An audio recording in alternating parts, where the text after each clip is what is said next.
Good afternoon. If you'd like a question, please raise your hand and we'll get around the room as much as we can. Who would like to start things off today? Jerry. Graham, your thoughts on that game? Well, frustrated, of course, disappointed with the results. I thought we started the game well. I thought we, for the first 20, 25, 30 minutes, were playing well. Good regains higher up, decent control, drove them back a little bit, had some opportunities in terms of some shots. Good energy in the team. The first half was relatively even, I thought, and they had a moment as well themselves. Nothing in the game, and then the second half starts as badly as you can start from our perspective. And then once you're a goal down, obviously in a tight game, sometimes the first goal is really important in these games. Not sometimes, often. And whilst we huffed and puffed in the second half, we didn't do enough to score. And then the killer goal is the second one, which is a set piece in a game with not too many opportunities, I don't think. Simon Johnson. Hi, Graham. Hi. Obviously, you had a lot of meetings last week with the players. Is that what you're going to have to sort of try and do again this week to try and generate sort of some kind of positive feeling? And secondly, how's Thiago Silva? Well, Thiago's, I'm not sure. Hopefully it's not too serious, but I haven't spoken to the doctor enough to have a diagnosis for you. My job is always to try to pick the players up, to support them. So I think they need support as well because they're hurting. I know and I can feel it that they want the results to get better and the results to be different. And we're in a really tough moment. So I feel for them and my job is to try to support them. Jamie. Hi, Graham. Hi. Every disappointing result, does it get harder to pick the players up? Do you think confidence is a big issue at the moment, or when you look around that dressing room, do you still see belief? Yeah, we do. Like I said, the training that we've had has been really, really good. The spirit in the team has been really good. We thought that we were taking steps forward, and then the first half against Southampton took us back a little bit. But up to then, I thought we were taking steps forward.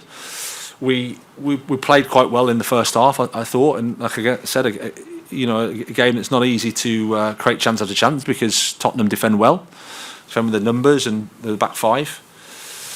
But the feeling amongst the players that is one of support. They're fighting for each other. They're fighting for the team. They want to do better, and they're hurting. They are. I feel for them. Jacob.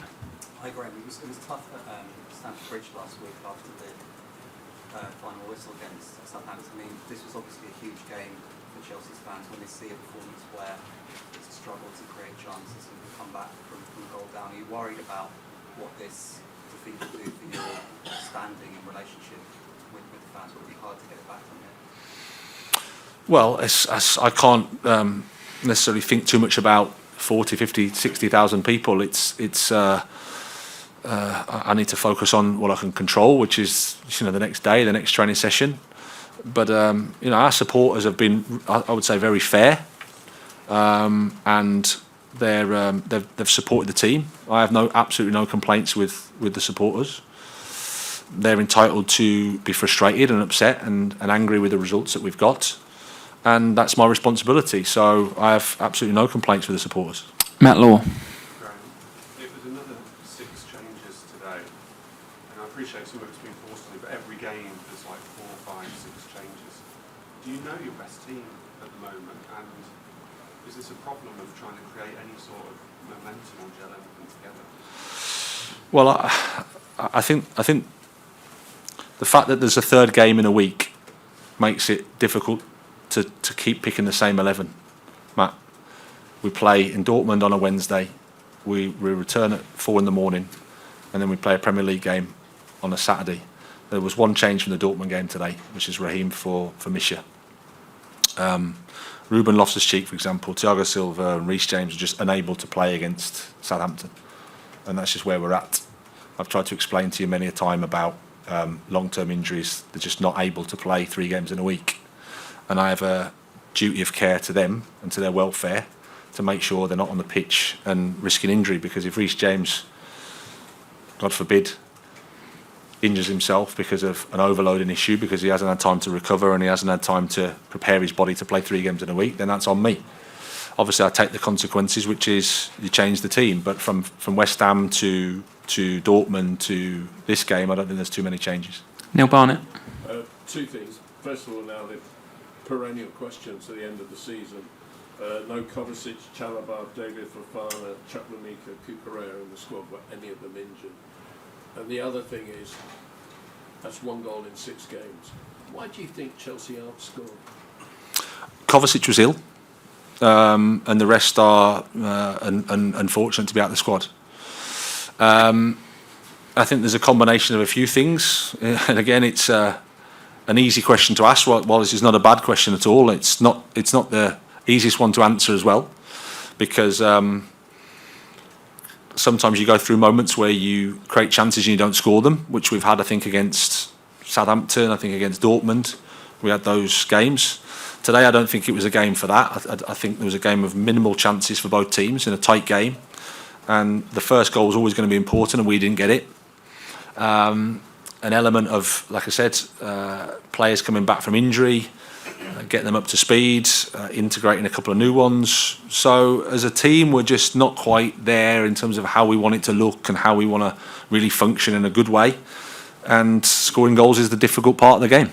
Okay, last two, and then we've got to finish here, and then Sammy to finish. Graham, hi. How do you see the race for the top 4 now? Spurs 14 points ahead.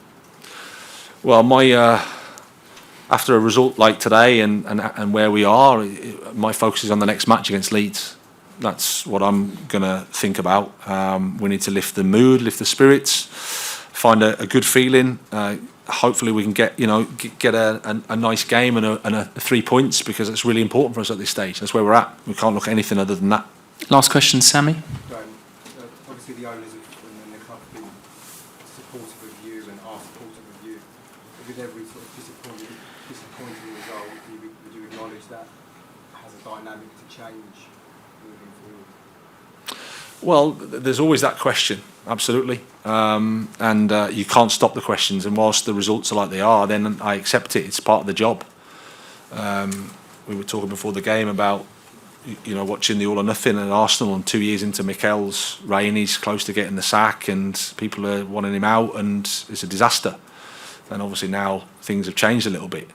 But that's just the way it is. If you look at Jurgen's situation, they haven't got the results, and all of a sudden people want him out. That's just the nature of football. And obviously I haven't done enough at this club to have too much good faith, and I also accept that as well. So my job is to not to worry too much about that. Understand the question, understand where it comes from totally, and just to try to focus on keep helping the team, keep supporting the players, because I really like these players.